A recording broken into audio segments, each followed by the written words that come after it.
So hey everyone, this is Keshav. Greetings of the day. और आज हम लोग पढ़ने वाले हैं लोकोमोशन एंड मूवमेंट। एक बहुत ही इंटरेस्टिंग चैप्टर। इस चैप्टर तक आते आते हमारी जो फिजियोलॉजी है वो धीरे धीरे समाप्त होने लग जाती है। अर्लियरली ऐसे चैप्टर्स आए हैं जहाँ पे फिजियोलॉजी में डिस्कशन जो है इससे बेहतर तरीके से करी जा सकती है। नॉनदलेस यहाँ पे भी एक अच्छी डिस्कशन होगी and the other lectures would be coming soon. सबसे पहले बात करते हैं लोकोमोशन एंड मूवमेंट में। मूवमेंट का क्या मतलब होता है? Whenever we talk about movement, हमें पता होना चाहिए कि any change in a body posture, meaning अगर मैं एक आदमी की बात करूँ, let's assume his name is Ram. तो राम क्या कर रहा है? Ram is moving his arm. ठीक है, राम ने वेव किया है आपकी तरफ, he sing hello. Let's say hello to Ram. Ram ने हेलो बोला but he moved his hand, there was no displacement, hence locomotion was not there. अब इस स्टेटमेंट को समझने की कोशिश करते हैं। लोकोमोशन है क्या?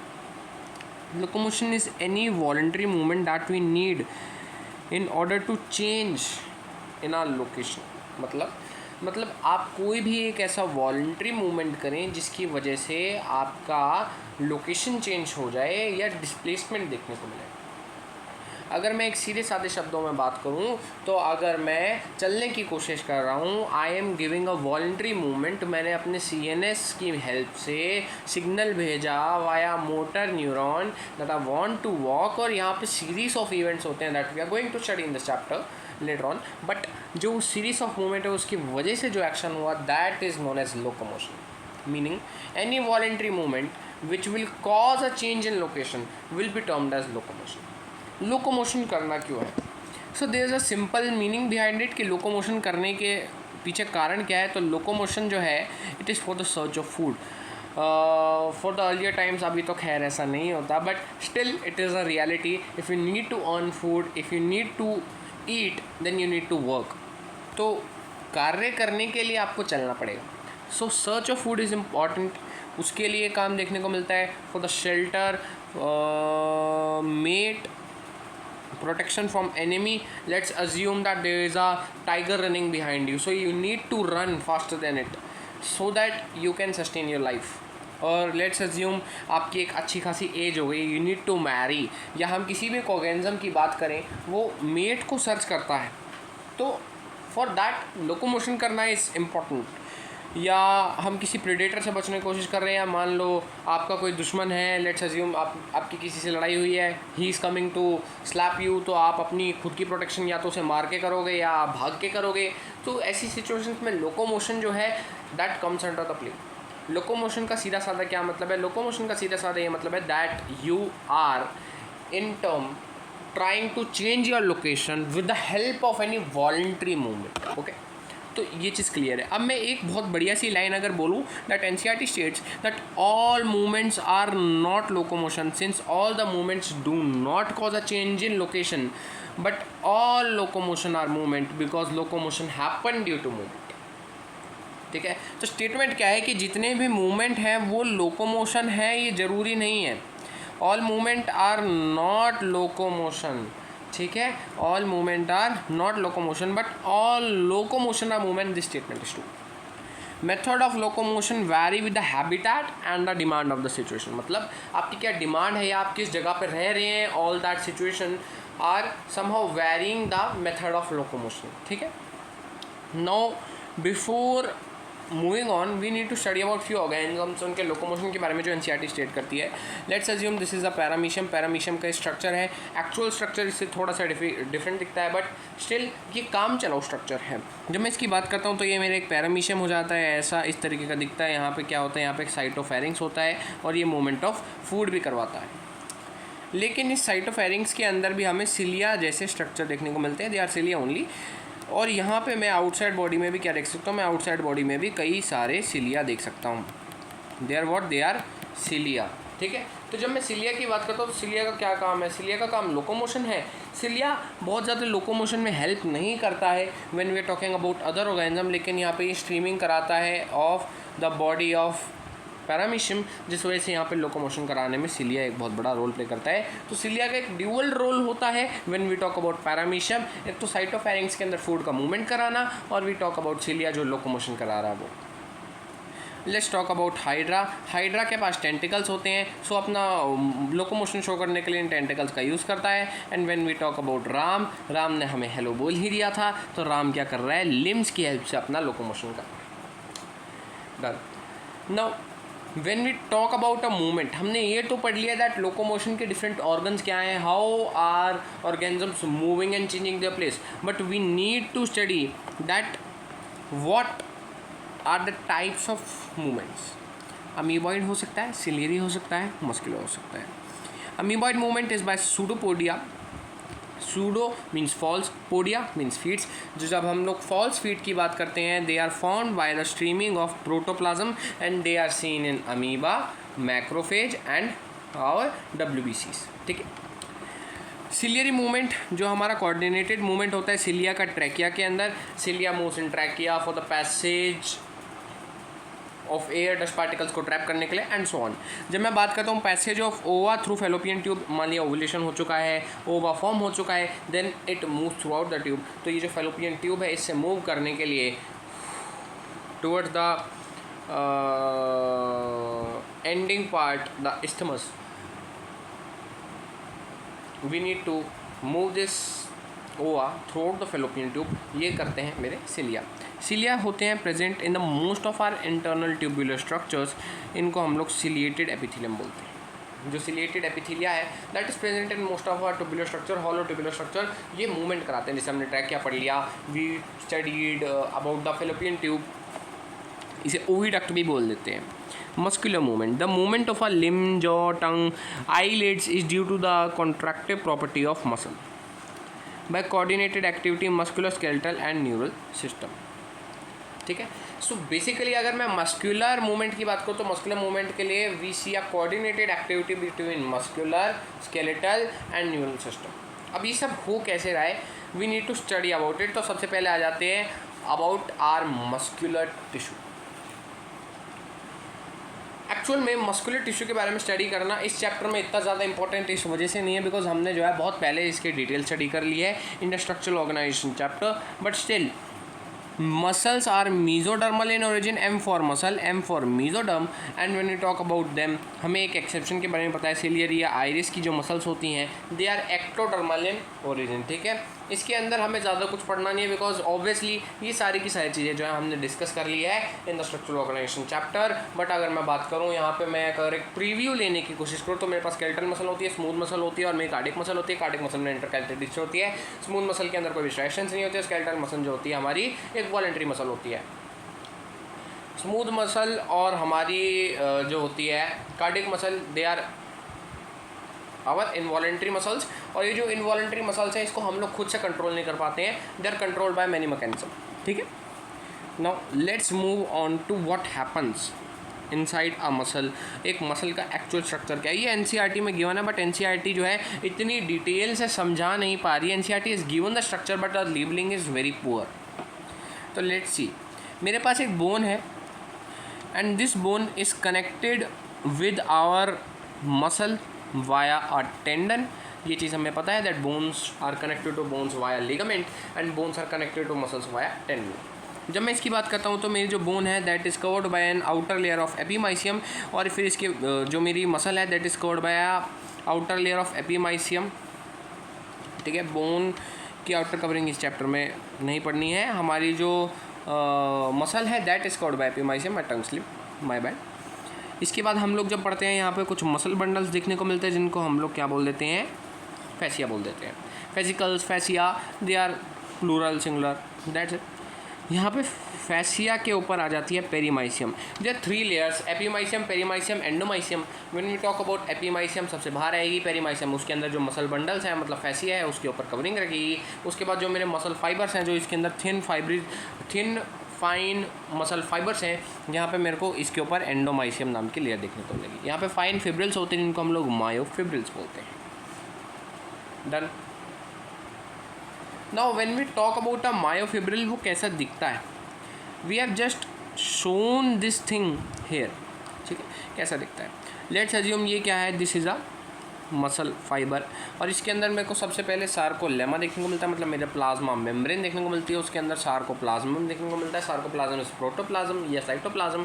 अब मैं इसके अंदर बात करूँ तो यहाँ पे एक एंडोमाइसियम आ जाती है जो कि हमारी मसल फाइबर के ऊपर की लेयर होती है। फिर यहाँ पे अल्टरनेट फैशन के अंदर मेरे क्या लगे रहते हैं, मायोफिब्रिल्स या मायोफिलामेंट्स, ठीक है।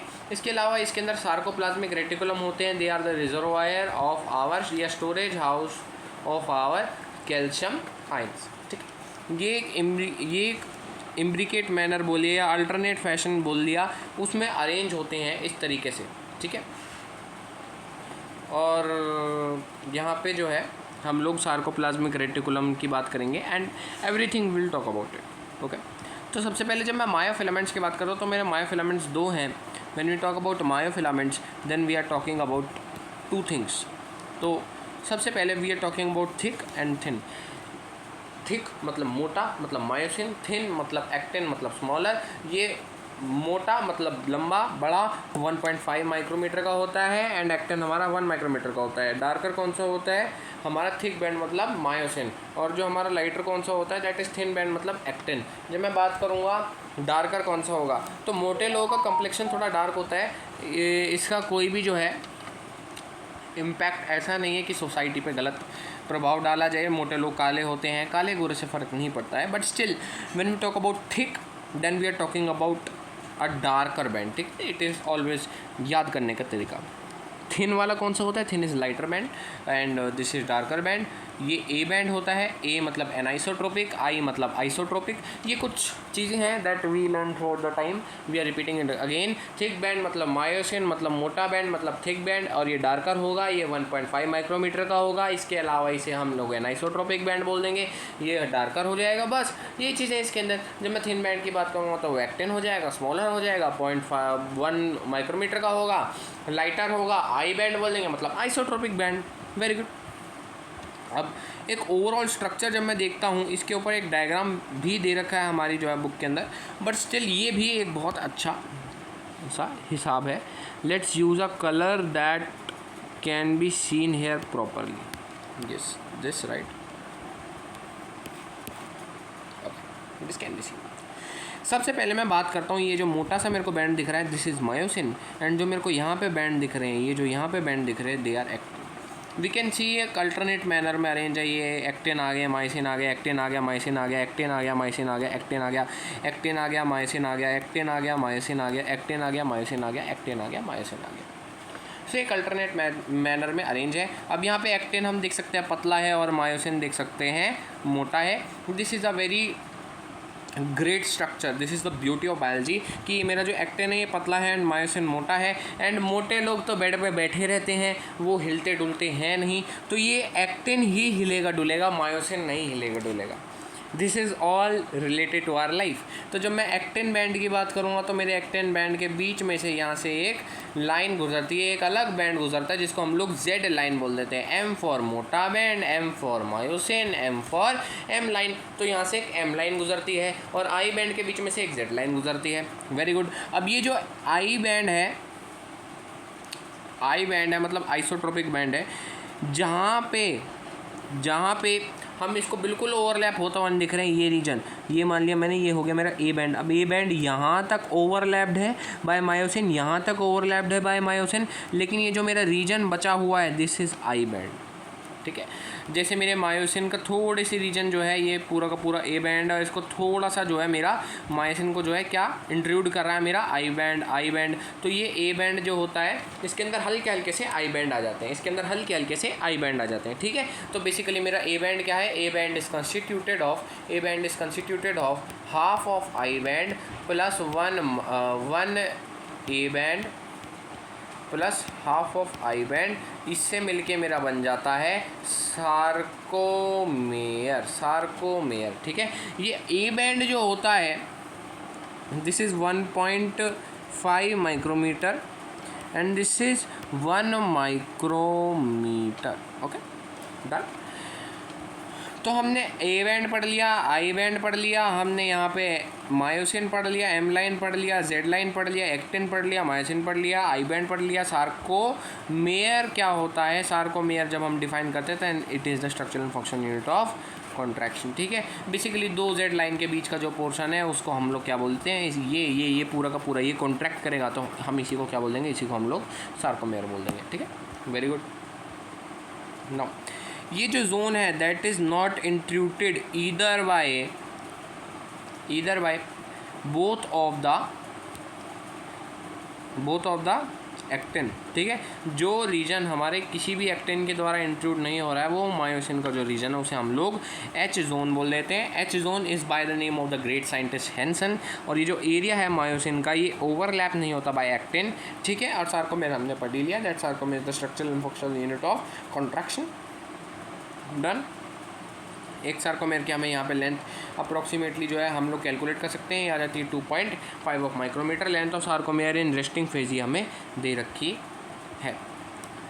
We have done it. अब जब मैं ए बैंड और आई बैंड की बात कर ही रहा हूँ तो मैं इसको इसके कॉन्स्टिट्यूशनल प्रोटीन्स की बात करनी पड़ेगी, मतलब मेरे को इसके कॉन्ट्रैक्टाइल प्रोटीन्स की बात करनी पड़ेगी। जब मैं कॉन्ट्रैक्टाइल प्रोटीन्स पे आता हूँ तो मेरे एक आ जाता है एक्टिन, एक आ जाता है मायोसिन। एक्टिन क्या होता है, एक्टिन के कुछ मोनोमर्स होते हैं जिनको हम लोग जी एक्टिन बोलते हैं। जी एक्टिन मिलकर हमारे एक एफ एक्टिन फॉर्म करते हैं। लेट अस अज्यूम ये एक जी एक्टिन है, ये एक जी एक्टिन है और इनकी ऐसे ऐसे ऐसे ऐसे एक माला बन रखी है, इनकी ऐसे ऐसे ऐसे एक माला बन रखी है। इसके ऊपर मेरे एक ट्रोपोनिन आ जाता है, एक ट्रोपोमायोसिन आ जाता है। क्या आ जाता है, ट्रोपोनिन आ जाता है, ट्रोपोमायोसिन आ जाता है। अब नाम देखते हैं, ये कई बार कन्फ्यूजन क्रिएट कर देता है। ट्रोपोनिन कौन सा है, ट्रोपोमायोसिन कौन सा है। ट्रोपोनिन क्या है, बस 3 छोटे छोटे से बीड्स हैं तो ये ट्रोपोनिन, नाम छोटा। लेकिन जब मैं ट्रोपोमायोसिन देखूंगा ये तो एक बहुत लंबा थ्रेड लाइक स्ट्रक्चर है। ट्रोपोमायोसिन नाम इसका बड़ा है तो ये ज़्यादा बड़ा होगा, मतलब ट्रोपोमायोसिन थ्रेड लाइक स्ट्रक्चर है, ट्रोपोनिन मेरे बीड लाइक स्ट्रक्चर है। वेरी गुड, ठीक है। और यहाँ पे ये पूरी की पूरी जब एक लेयर बन जाती है जी एक्टिन की, ये जो पूरा का पूरा एक बीड लाइक जो है ऐसी मोती की स्ट्रक्चर जो मेरे को देखने को मिल रही है मोती जैसी, ये मेरा क्या हो जाता है, this is a F actin, ठीक है। जी एक्टिन मिलकर एफ एक्टिन बनाते हैं और ये एफ एक्टिन के ऊपर मेरा ट्रोपोमायोसिन जो होता है ऐसे जाता है और उसके ऊपर जो है इवनली प्लेस्ड रहते हैं मेरे ट्रोपोनिन, ठीक है। अब let's talk about a myosin. ये थोड़ा सा जो है कॉम्प्लिकेटेड कर रखा है मैंने, बट इट्स फाइन। जब मैं एक मायोसिन की बात करूँगा तो it is made up of monomeric unit known as meromyosin, ठीक है। अब ये जो मेरोमायोसिन है इसमें हम क्या देख सकते हैं, इसमें हम लोग एक टेल देख सकते हैं, यहाँ पे शॉर्ट आर्म देख सकते हैं और हमारा ग्लोब्यूलर हेड देख सकते हैं। ग्लोब्यूलर हेड और ये शॉर्ट आर्म मिलकर हमारा एक क्रॉस आर्म फॉर्म करता है। एक ग्लोब्यूलर हेड के ऊपर हमें क्या देखने को मिलती है, एक एटीपी बाइंडिंग साइड देखने को मिलती है और एक एक्टिन बाइंडिंग साइड देखने को मिलती है। एटीपी बाइंडिंग साइड देखने को मिलती है और एक्टिन बाइंडिंग साइड देखने को मिलती है। एक साइड जो होती है हमारी एटीपी की तरह काम करती है, मतलब ये एटीपी को ब्रेक करने की तरह काम करती है, और एक साइड पे एक्टिन हमारा आके बाइंड होता है और इसी को हम लोग एक्टिव साइड बोल देते हैं। और ट्रोपोनिन पे हमारा जो है एक मायोसिन के साथ बाइंड होने की जगह होती है एक्टिन के इस रीजन पे, तो इसे हम लोग क्या बोल देंगे, मायोसिन बाइंडिंग साइट बोल देंगे। हमारे एक्टिन पे ऐसी साइट होती है, ठीक है। नाउ लेट्स लर्न कि कॉन्ट्रैक्शन कैसे होता है। When we talk about a contraction तो सबसे पहले मेरे को इसकी हिस्ट्री के पीछे जाना पड़ेगा। कॉन्ट्रैक्शन हो क्यों रहा है, एक स्टिमुलस आया, लेट्स अज्यूम कि मेरे को किसी ने मारा तो मेरी सेंसरी नर्व के पास जो है रिपोर्ट गई और फिर मेरे सीएनएस के पास रिपोर्ट गई, फिर सीएनएस ने मोटर नर्व के पास सिग्नल भेजा, फिर मोटर नर्व से मेरे एक एक्सोन टर्मिनल के पास ये चीज़ आ गई। एक्सोनल टर्मिनल क्या होता है, हमारे न्यूरॉन की जो नर्व एंडिंग होती है उसे एक्सोनल टर्मिनल बोल देते हैं। यहाँ पे ये जो है हमारे एक्सोनल टर्मिनल को दर्शाया गया है। यहाँ पे जो है हमारा एसिटोकोलाइन तब रिलीज हो जाएगा जब इसके अंदर कैल्शियम आयंस की जो हो जाएगी इनफ्लो हो जाएगा। एसिटोकोलाइन के रिलीज होने के तुरंत बाद जो है ये हमारे मसल फाइबर को एंटर करेगा, जिससे सार्कोप्लाज्मिक रेटिकुलम को जो है हमारे कैल्शियम आयंस को रिलीज़ करने के लिए मजबूर करेगा। जैसे हम कैल्शियम आयन की बात करेंगे तो हमारे जो ट्रोपोनिन पे कैल्शियम बाइंडिंग साइट थी वो अनबाइंड हो जाएगी, जिसकी वजह से कॉन्फ़िगरेशन में एक चेंज आएगा, जिसकी वजह से हमारी जो एटीपी है वो इसी जगह पे ब्रेक होकर एनर्जी का फॉर्मेशन कर देगी। एंड एनर्जी की हेल्प से हमारा जो मायोसिन है उसके साथ एक्टिन बाइंड हो जाएगा, ठीक है। ये हमारा क्या आ जाएगा, दिस इज़ आयर मायोसिन। ये देख सकते हैं ना, ये क्रॉस आर्म फॉर्म कर रहा है। ये क्या कर रहा है, क्रॉस आर्म फॉर्म कर रहा है। और यहाँ पे हम लोग क्या देख सकते हैं, यहाँ पे एक्टिन आया इस डायरेक्शन में, किस डायरेक्शन में, इस डायरेक्शन में, ऐसे ऐसे चलता हुआ आया। मतलब वहाँ पे जो एक्टिन है वो इस डायरेक्शन में आ रहे हैं, ठीक है। वहाँ पे जो एक्टिन है वो इस डायरेक्शन में आ रहे हैं। कैसे भाई, ये वाला जो एक्टिन है ना, जो ये वाला एक्टिन है ये इसके साथ जुड़ के और फिर इसे इस डायरेक्शन में खींचेगा, ठीक है, इसे इस डायरेक्शन में खींचेगा, ठीक है। This is a very great explanation, इसे समझाया नहीं जाता है हर जगह। तो ये जो इसके साथ बाइंड कर रहा है ये इसको जो है पीछे की तरफ मूव करवाएगा, और क्योंकि यहाँ पे एक अच्छी खासी एनर्जी है, हैंस यहाँ पे क्रॉस आर्म फॉर्म हो जाएगा। ये हो गया क्रोमोसोम फॉर्म, यहाँ पे क्रोमोसोम का फॉर्मेशन हो गया, ये देख सकते हैं ऐसे। अब ये सार्कोमेर को शॉर्टन करवा रहे हैं, सार्कोमेर शॉर्ट हो रहा है क्योंकि हमारी दोनों की दोनों जो है जेड लाइन पास आ रही हैं। अब जब मैं इसकी जो है देख सकता हूँ, अब मेरी यहाँ पे जो है ये बहुत अच्छे से जो है स्ट्रेच हो गया। अब यहाँ पे एनर्जी ख़त्म हो गई, अब ये एनर्जी ख़त्म हो गई। जैसे ही एनर्जी ख़त्म होती है एक्टिन जो है अनबाइंड हो जाता है और फिर उसके बाद जो है और एक्टिन आके इसके साथ ज्वाइन हो जाते हैं। ठीक है, ये प्रोसेस तब तक चलती है जब तक मेरा जो है हमारे कैल्शियम आयन जो है फिर से सार्कोप्लाज्मिक रेटिकुलम में नहीं चले जाते। यहाँ पे एक लाइन लिखी हुई है, as myosin head binds ATP the cross bridge detach from the actin. जहाँ हमारी एटीपी बाइंडिंग साइट है वहाँ पे एटीपी बाइंड हो गया और एक्टिन बाइंडिंग साइट जो होती है हमारी वो कवर हो गई। इसकी वजह से ये जो है हमारा डिटैच हो जाएगा और मायोसिन हेड जो है स्प्लिट हो जाएगा और एटीपी बिकम्स री ओरिएंटेड एंड एनर्जाइज। ठीक है, अब ये फिर से एटीपी को जो है तोड़ेगा and it will convert it will hydrolyze it for the energy। ठीक है, ये सब तो पढ़ लिया स्लाइडिंग फिलामेंट थ्योरी। लेकिन अब पढ़ते हैं about the skeleton system.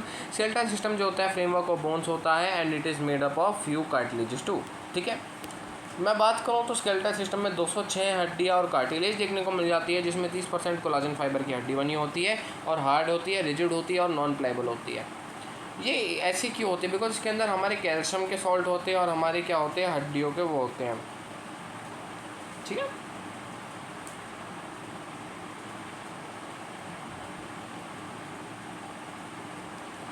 Now hard होता है, रिजिड होता है, नॉन प्लायबल होता है, प्लायबल होता है और यहाँ पे सॉलिड मैट्रिक्स होता है due to the chondroitin salt. Cartilage के अंदर प्लायबिलिटी देखने को मिलती है और ये होता है कि यहाँ पे कॉन्ड्राइटिन सॉल्ट होते हैं।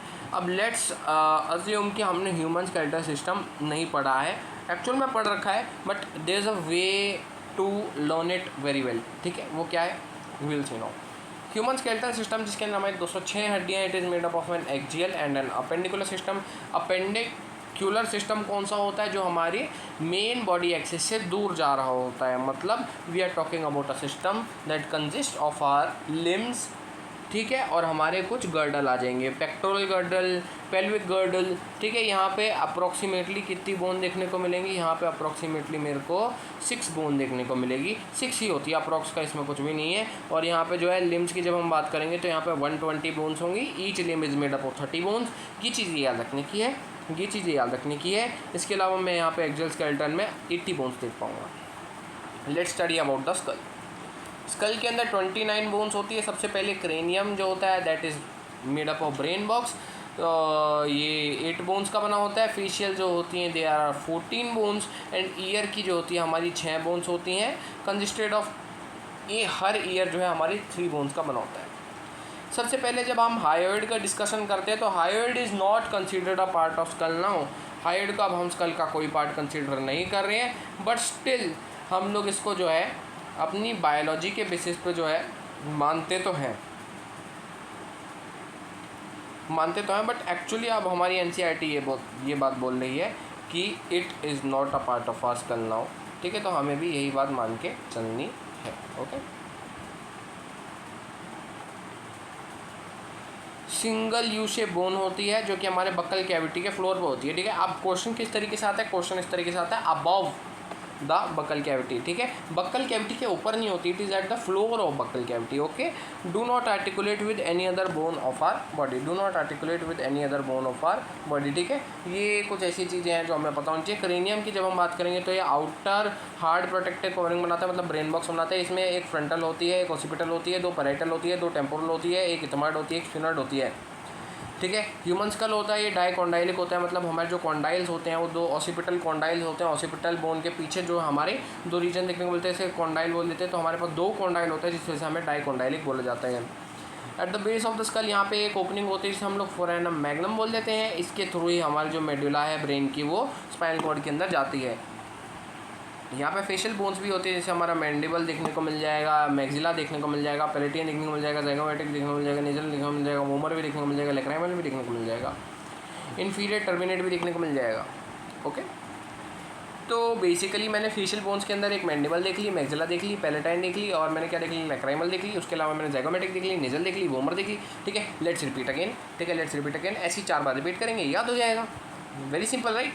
क्रेनियम की जब हम बात करें, क्रेनियम के अंदर कितनी बोन्स हो जाएगी? एक हो जाएगी फेशियल, एक हो जाएगी हमारी कैसी फेशियल क्रेनियम के बाद आती है फेशियल। एक हो जाएगी मेरी फ्रंटल, एक हो जाएगी ऑसिपिटल, दो पैराइटल, दो टेम्पोरल, एक इथमॉइड और एक स्फेनॉइड। फ्रंटल ऑसिपिटल, फ्रंटल माथे पे हाथ रखिए, फ्रंटल मिल जाएगी। ऑसिपिटल मतलब जब हम अपनी जो है गर्दन के जस्ट ऊपर हाथ रखते हैं तो हमारी यहाँ पे ऑसिपिटल बोन मिल जाती है। We can even feel our condyles, ठीक है। इसके ऊपर जब हम बात करते हैं हमारा जो है फोरहेड के जस्ट ऊपर, जब हम अपने हेड का जो है अपर रीजन टच करते हैं जहाँ पे हमारे एक्चुअल में बाल प्रेजेंट होते हैं, ये जो पूरी की पूरी जो है बड़ी सी बोन दिखाई दे रही है, it is the parietal bone. Just हम उसके साइड में जाएंगे, हमारे कानों के जस्ट थोड़ी सी दूर हमें क्या देखने को मिल जाएगी, टेम्पोरल बोन देखने को मिल जाएगी। एंड जस्ट उसी के आसपास हमारी इथमॉइड एंड स्फेनॉइड होती है। अब स्फेनॉइड के लिए कैसे याद रखना भाई, इथमॉइड जो होती है ना, it is a cuboidal shape bone, it is a cuboidal shape bone.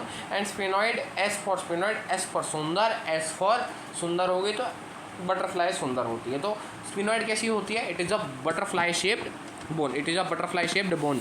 तो याद हो गया, let's cover it and let's see कि हमें असल में याद हुआ है या नहीं। जब मैं क्रेनियल बोन्स की बात करता हूँ तो क्रेनियल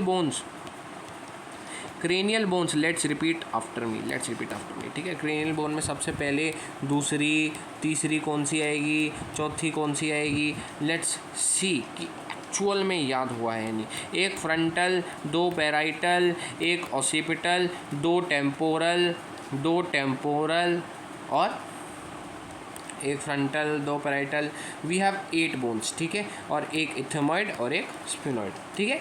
याद हो गया, एक फ्रंटल, एक ऑसिपिटल जहाँ पे हमारे दो कॉन्डाइल प्रेजेंट होते हैं, इस वजह से हम लोग इसे डाइकॉन्डाइल बोलते हैं। और हमारी दो पैराइटल हो गई, दो टेम्पोरल हो गई, एक इथमॉइड हो गई और एक स्फेनॉइड हो गई, ठीक है।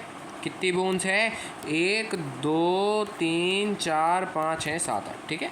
8 बोन्स हमें देखने को मिल जाएगी। एक फ्रंटल, एक ऑसिपिटल, दो पैराइटल, दो टेम्पोरल, एक इथमॉइड और एक स्फेनॉइड। हमारा ह्यूमन स्कल डाइकॉन्डाइलिक क्यों होता है, ये बात तो समझ में आ ही गई। फोराने मैग्नम हमारे बेस ऑफ स्कल पे प्रेजेंट होता है, टॉप ऑफ द स्कल नहीं, बेस ऑफ द स्कल, ठीक है। अब हम लोग फेशियल बोन्स की बात करें तो हमारा मैंडिबल आ जाता है, सबसे पहले जॉ आ जाता है। मैंडिबल एक होता है। मैक्सिला मतलब हमारा ग्राफ कहाँ पे जा रहा है, मैक्सिमम की तरफ जा रहा है। मैक्सिमम कहाँ होता है, ऊपर होता है, तो मैक्सिला ऊपर होगा, मैंडिबल नीचे होगा। मैक्सिला 2 होती हैं, मैंडिबल 1 होती है, पैलेटाइन 2 होती हैं, जाइगोमेटिक 2 होती हैं, नेजल 2 होती हैं, वोमर 1 होती है, लैक्राइमल 2 होती हैं एंड हमारी इन्फीरियर टर्बिनेट भी 2 होती हैं। ये एक स्कल है। अब इसको मैं देखने का तरीका है यार, अपना नज़रिया है, कुछ लोगों को इसे याद करना पसंद नहीं, बट एक्चुअल में एग्जामिनेशन में यही आएगा, ये डायग्राम देके पूछेंगे। तो सबसे पहले ये देख सकते हैं, ये फ्रंटल हो गया, हमारा माथा हो गया, ये हमारा माथा है, ये क्या है, ये हमारा माथा है। तो हम लोग देख सकते हैं ये क्या है, ये हमारा फ्रंटल है, और जैसे ही मैं माथे के पीछे गया तो ये कौन सी बोन है, ये हमारी है पैराइटल। ये कैसे है, ये है मेरी पैराइटल। और जब मैं इसके यहाँ पे पास में गया तो यहाँ पे मेरे को क्या देखने को मिल जाएगी, यहाँ पे मेरे को टेम्पोरल बोन देखने को मिल जाएगी, ठीक है। Okay, this is my temporal bone. और जब मैं इसके पीछे गया तो यहाँ पे मेरे को क्या देखने को मिल जाएगी, ऑसिपिटल बोन देखने को मिल जाएगी। ये क्या हो गई, ऑसिपिटल बोन हो गई। अब मेरे को यहाँ पे क्या देखने को मिल जाएंगे, मेरे 2 कॉन्डाइल देखने को मिल जाएंगे, ठीक है, 2 कॉन्डाइल देखने को मिल जाएंगे, ठीक है। अब इसके तुरंत जब मैं ऊपर जाता हूँ तो मेरे को एक और कुछ और प्यारी सुंदर बोन देखने को मिल जाती है। जैसे यहाँ पे जब मैं जाता हूँ तो एक क्यूबॉइडल शेप बोन देखने को मिल रही है, this is our ethmoid bone. और जब मैं यहाँ पे जाता हूँ तो मेरे को ये वाली जो बोन देखने को मिल रही है ना, जो कुछ इस तरह की शेप की है, ये कैसी हो गई, ये तो बटरफ्लाई शेप की है, सुंदर है, मतलब ये कैसी हो गई, this is a sphenoid bone. इसके बाद मेरे को ये वाली जो बोन देखने को मिल रही है कैसी है, this is a nasal bone. मेरे को ये जो हमारी चीक बोन देखने को मिल रही है, this is our zygomatic bone. ये क्या है, अपर जॉ हो गया, दिस इज़ मैक्सिला। जो नीचे वाला हो गया, दिस इज़ मैंडिबल, ठीक है। और ये हाई हेड हो गई, ये यहाँ पे बकल कैविटी लाई करेगी एंड इसके जस्ट बेस पे लाई करता है हमारा हायोइड, ठीक है। आई गेस हो गया होगा। तो पूरा का पूरा स्कल कितनी बोन्स का बना होता है यार, 8 हमने यहाँ पे पढ़ ली और हमने यहाँ पे कुछ पढ़ ली। हमारा जो स्कल होता है 29 बोन्स का बना होता है। 6 बोन्स तो बच गई यार, तो 6 बोन्स तो ईयर में होती है ना, मैलस, इनकस, स्टेप्स। तो हम इसे मिस से याद रख सकते हैं, मैलस, इनकस और स्टेपीस। ये स्टेपीस होती है, कुछ लोग इसे स्टेप्स बोल देते हैं, तो मैंने भी स्टेप्स ही अज्यूम करा, बट एक्चुअल में इट इज़ स्टेपीस। तो ये इनर होती है, ये स्टरअप होती है, ये एनविल होती है, ये एनविल शेप होती है। इनकस का मतलब होता है एनविल, एंड जो मैलस होती है वो आउटर होती है, मैलस मीन्स हैमर, ठीक है। तो smallest bone of our body is stapes, ठीक है। Stapes is our smallest bone of our body, ठीक है। फिर जब मैं बात करता हूँ रिब्स की, तो all ribs are bicephalic. Bicephalic का क्या मतलब है, बाइसिफेलिक का मतलब है ये 2 सिफेल्स हैं, तो ये 2 हैं, hence we are calling them bicephalic. Okay, sternum होती है, एक फ्लैट बोन होती है, फ्लैट बोन होती है, क्लेविका रिब्स जो होती है यहाँ पे आकर जुड़ जाती हैं, clavicle is our collar bone, clavicle is our collar bone. यहाँ पे एक सिंगल वेंट्रल मिड लाइन होती है और थोरेक्स होता है, ये फ्लैट बोन होती है स्टर्नम। ठीक है, जब मैं बात करता हूँ इस पूरे के पूरे रीजन की, तो यहाँ पे सबसे ऊपर एक क्लेविका लग जाएगी, क्लेविका लग जाएगी। इसके बाद मेरी क्या आ जाएंगी, ट्रू रिब्स आ जाएंगी, 7 रिब्स। यहाँ पे पेयर वगैरह का चक्कर रहता है, तो एक बार इसको ले लेते हैं, यस ये वाला कलर। ठीक है, तो ये जो 7 रिब्स दिखाई दे रही हैं, जो पहले वाली 7 रिब्स हैं, ये जो पहले वाली 7 रिब्स हैं, ये किसके अंदर आती हैं, they come under true ribs. ये कैसी हो गई, they are under true ribs. तो ये जो रीजन है, ये आ जाएगा मेरा अंडर ट्रू रिब्स। उसके बाद जो आने वाली जो 3 रीजन्स हैं, कुछ इस तरीके से दिखेगा। ह्यूमन बॉडी इस तरीके की होती है, and I am trying to make it. तो ये कुछ इस तरीके दिखेगा। मैंने इसको किस तरीके से बनाया, मैंने इनको ओपन करके बनाया, जिससे ये पता लग सके कि ये जॉइंट नहीं है। ये पीछे मुड़ती हुई दिखाई दे रही है, लेकिन ये मुड़ती हुई दिखाई नहीं दे रही। ठीक है, तो ये एक्चुअल में ऐसा नहीं है कि ये हमारे वर्टिबल कॉलम पर जॉइंट नहीं है। पीछे की तरफ जो वर्टिबल कॉलम है, इससे ये सारी की सारी बोन जो है जॉइंट है, सारी की सारी, एक का एक, एवरी बोन। ठीक है, लेकिन यानी ये दिखाने के लिए किया है कि ये सारी की सारी जो है सीधे जॉइंट नहीं है। ठीक है, ये इसके साथ जॉइंट है। ठीक है, ऐसे दिखाया नहीं जा सकता इस पर, बट स्टिल 7th पेयर के बाद जितने भी मैं पेयर देखता हूँ वो कैसे हो जाते हैं, मेरे वर्टिब्रोकॉन्ड्रल हो जाते हैं, क्योंकि ये हमारी जो है हमारी ट्रू रिब्स है, एक उसके थ्रू जुड़ी रहती है हमारे कार्टिलेज के थ्रू, और एक्चुअल में हमारी वर्टिब्रा से जुड़ी रहती है, और जो हमारी ट्रू रिब्स है उससे हमारे कार्टिलेज के थ्रू जुड़ी रहती है, जिससे हम इसे वर्टिब्रोकॉन्ड्रल बोल देते हैं। ये 3 पेयर होते हैं, मतलब 6 बोन्स होती हैं। उसके बाद मेरी आ जाती है फ्लोटिंग रिब्स, जो कि आ जाती है मेरी 4 बोन या 2 पेयर, जिसे हम वर्टिब्रल रिब बोल देते हैं, बिकॉज ये हमारी वर्टिब्रा के साथ ही जुड़ी रहती है, ये वर्टिब्रा के साथ ही जुड़ी रहती है। इसके जस्ट बाद जब हम याद करने की कोशिश करते हैं तो वर्टिबल कॉलम पे आ जाते हैं। वर्टिबल कॉलम, स्टर्नम और रिब्स मिला के हमारा 37 बोन्स का जोड़ा होता है। ठीक है, एक्सियल इसमें कंप्लीट हो जाएगा 37 + 29। ठीक है, 37 + 29। ठीक है, एक्चुअल में ये जो पूरा का पूरा जो होता है, it is made up of 26 bone जो हमारा वर्टिबल कॉलम है, लेकिन यहाँ पे कुछ बोन्स फ्यूज़ कर जाती हैं। एक्चुअल में 33 बोन्स का होना चाहिए, लेकिन फ्यूजन की वजह से हमें 26 बोन्स जो हैं यहाँ पे अज्यूम करना पड़ता है। इसका पूरा का पूरा फॉर्मूला होता है C7 T12 L5 S6 bracket में और C4 ब्रैकेट में। ठीक है, इसे हम CD लिख देते हैं, क्योंकि हमने जो है क्या करा है, हम यहाँ पे ऑलरेडी हमारी सर्वाइकल बोन लिख चुके हैं।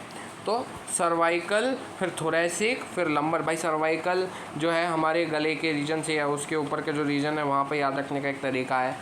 ठीक है, उसके बाद आ जाता है मेरा थोरैक्स तो, और फिर उसके बाद एब्डोमेन है, तो thoracic region 7 12 5 sacrum 1 coccyx 1। Coccyx को C0 या CD से जो है डिनोट कर देते हैं।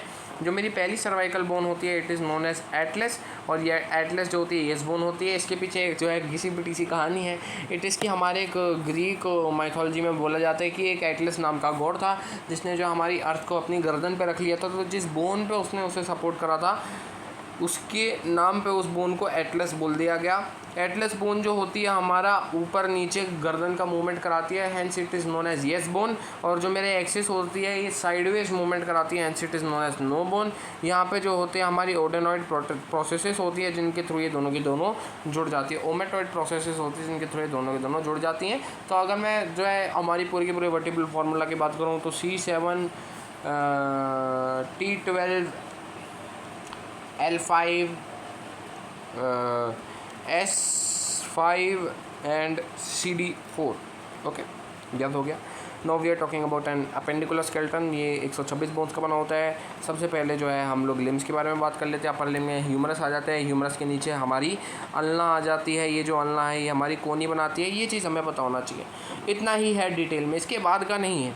इसके बाद यहाँ पे रेडिया आ जाती है, भाई थंब की तरफ रेडिया आएगी, ये चीज़ याद रखनी है। ये कन्फ्यूजन क्रिएट करता है, एक्चुअल में बहुत लोग ये याद नहीं रख पाते। तो R फॉर रेडिया हो जाती है, और ये हमारे यहाँ पे थंब आ जाता है पास में, ये याद रखने का तरीका है। और यहाँ पे कार्पल होती हैं 8, मेटाकार्पल होती हैं 5, और जो मेरे फेलेंजेस होते हैं दे आर 14। फेलेंजेस 14 होते हैं। फेलेंजेस हर जगह पे 14 होंगे, हमारे दोनों पैरों में, दोनों हाथों में, अनटिल अनलेस आप कोई ऋतिक रोशन नहीं हो कि आपकी जो है एक और वो आ गई, उंगली आ गई है, ऐसा कुछ। ठीक है, हमें जो है अपनी नेचुरल बॉडी के बारे में स्टडी करना है। फेलेंजिस 14 होती है। मेटाकार्पल कितने होते हैं? मेटाकार्पल होते हैं 5, कार्पल होते हैं मेरे 8। अब टार्सल और मेटाटार्सल में कन्फ्यूजन हो जाती है थोड़ी, लेकिन वहाँ पे हमारी पैटेला होती है तो वो क्लियर हो जाता है। कार्पल होंगे 8, मेटाकार्पल कितने होंगे? 5, और मैं फेलेंजिस की बात करूँ तो होंगे 14, रेडियस और अल्ना और हमारी ह्यूमरस हमें पता है। इसके बाद नीचे की तरफ आ जाती है फीमर। फीमर के बाद यहाँ पे क्या आ जाती है? एक मेरी आ जाती है फिबिया, एक टिबिया। फिबिया पतली होगी, F for female, F for feminine.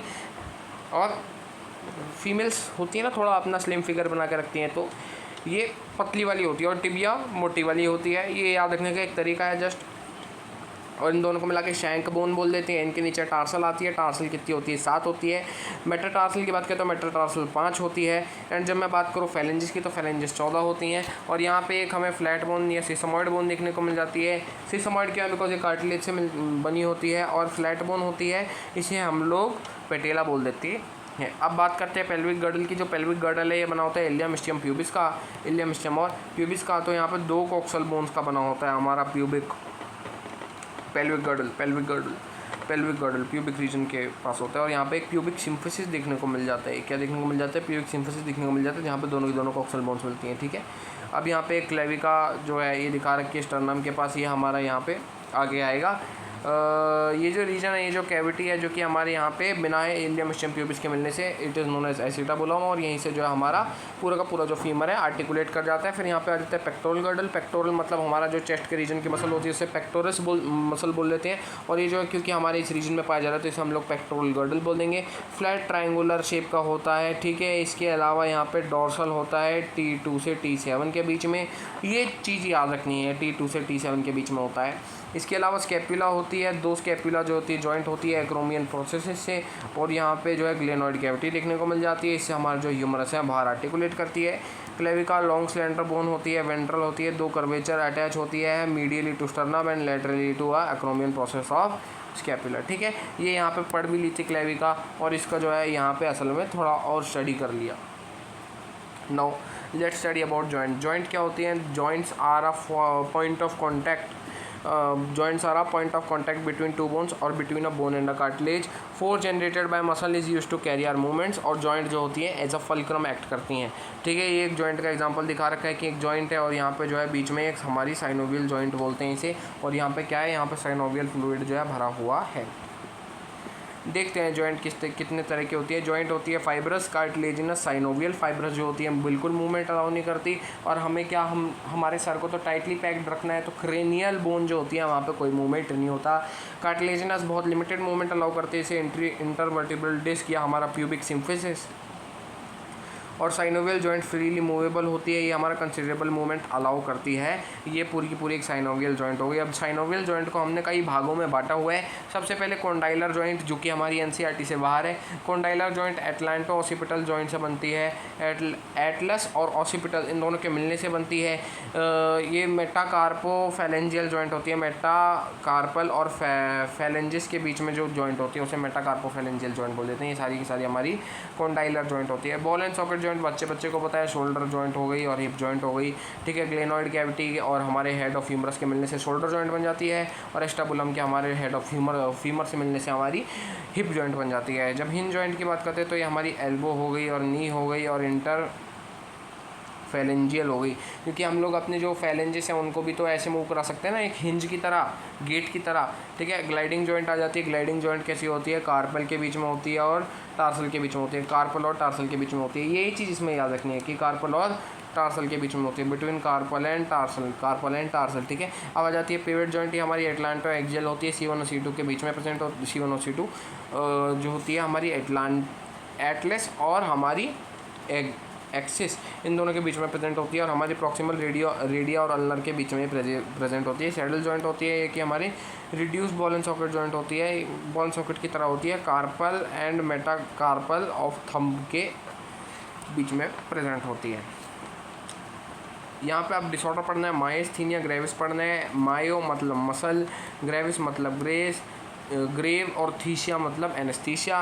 तो जो हमारा ऑटो इम्यून डिसऑर्डर है, मतलब हमारे जो इम्यून सिस्टम को जो है हमारे ही सेल्स अटैक करना चालू कर दे, ये इस तरह की बीमारी है।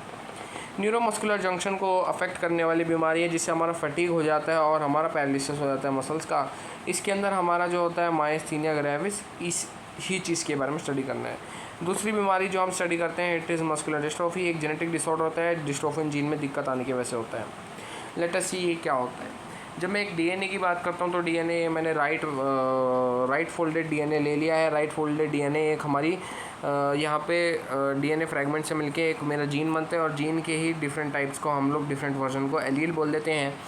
तो जीन डिस्ट्रोफिन जीन की हम बात करेंगे। यहाँ पे डिस्ट्रोफिन जीन में हम लोग एक सेगमेंट की बात करें तो सेगमेंट ऑफ डीएनए जो होता है जीन होता है और फंडामेंटल यूनिट ऑफ हेरिडिटरी होता है जीन। ठीक है, अब यहाँ पे डिस्ट्रोफिन जीन के जो है तबाह होने की वजह से या उसके ढंग से काम ना करने की वजह से हमें यहाँ पे ये देखने को मिलता है कि डिस्ट्रोफिन जीन जो है हमारा ट्रांसक्रिप्शन और ट्रांसलेशन ढंग से नहीं करवा पाता, जिसकी वजह से एक डिस्ट्रोफिन प्रोटीन हमारी बॉडी में नहीं आता। और ये जो डिस्ट्रोफिन प्रोटीन होता है ये हमारी बॉडी के जो है मसल्स का स्ट्रक्चर मेंटेन करने के लिए बहुत इंपॉर्टेंट होता है, क्योंकि ये जो होता है हमारे थिन फाइलामेंट मतलब मेरे एक्टिन को सार्कोलेमा के साथ जोड़ के रखता है। अब इसके बाद एक बीमारी आ जाती है that we call tetany. Tetany होती है rapid spasms in muscle due to low calcium in body fluid. अब इसके बाद आ जाती है ऑस्टियोपेरोसिस।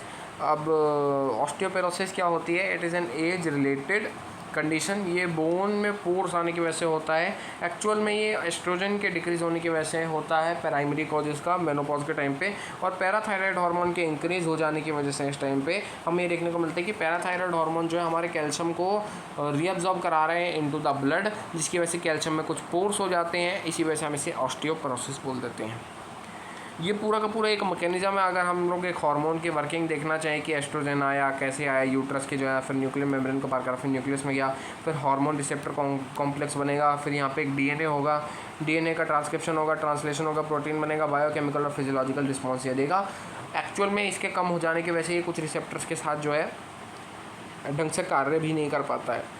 बट ये सारी की सारी चीज़ें हमें नहीं पढ़नी है, ये बस पता होना चाहिए कि यार एस्ट्रोजन जो होता है ये करता है ऐसा, और ये कंट्रोल एंड कोऑर्डिनेशन में भी आ जाता है। तो यहाँ पे इसे खैर पढ़ने की ज़रूरत नहीं है, but we must know about it. Arthritis क्या होता है, इन्फ्लेमेशन ऑफ जॉइंट होता है। गाउट क्या होता है, ये होता है हमारा accumulation of uric acid crystal in joint in the form of sodium urate. तो हमारा यूरिक एसिड जब सोडियम यूरेट की फॉर्म में जो होता है जॉइंट के बीच में आ जाता है तो हम लोग इसे गाउट बोल देते हैं। और एक आखिरी चीज़ हमारा राइगर मोर्टिस। राइगर मोर्टिस एक ऐसी कंडीशन होती है डेथ के बाद यहाँ पे मसल फाइलामेंट जो होते हैं एक्टिन मायोसिन जो होते हैं एक अबनॉर्मल मैनर में जो है बाइंड कर जाते हैं in the absence of ATP, जिसकी वजह से हमारी मसल बहुत स्टिफ हो जाती हैं। और ये जो कंडीशन है मरने के बाद होती है जब एटीपी प्रेजेंट नहीं होती बॉडी के अंदर। So this was the chapter locomotion and movement. I hope so you liked it. हो सकता है मैंने कोई टंग स्लिप हो गई हो, मैंने कोई गलती कर दी हो, I am really sorry for that. This is for today. यही लेक्चर है। I hope you understand.